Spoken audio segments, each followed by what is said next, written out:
Dinner time na. Tara, samahan nyo akong kumain. Pasensya na sa mga hindi kumakain ng ganitong pagkain. Sa mga masiselan at hindi kumakain ng mga simpleng gulay-gulay. Naiintindihan ko naman na hindi lahat kumakain ng gulay. Pero sa mga katulad kong lumaki sa hirap, hindi na bago sa amin ang mga pagkain ganito. Hindi man kaaya-aya sa inyong paningin, pero sigurado naman akong masustansya ito.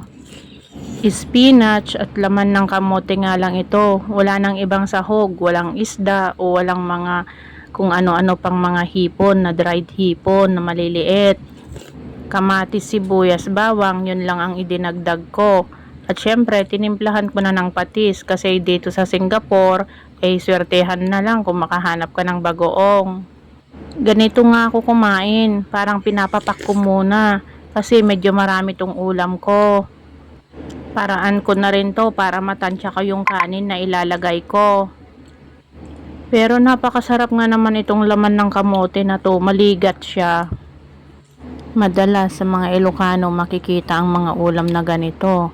Hindi ko lang alam sa iba kung familiar sila sa mga ganitong pagkain. Pure-blooded Ilocano, sabi nga kahit anong damo, pwede na to. Ayan, medyo konti na nga lang yung aking ulam. At mamaya magdadagdag na ako niyan ng kanin.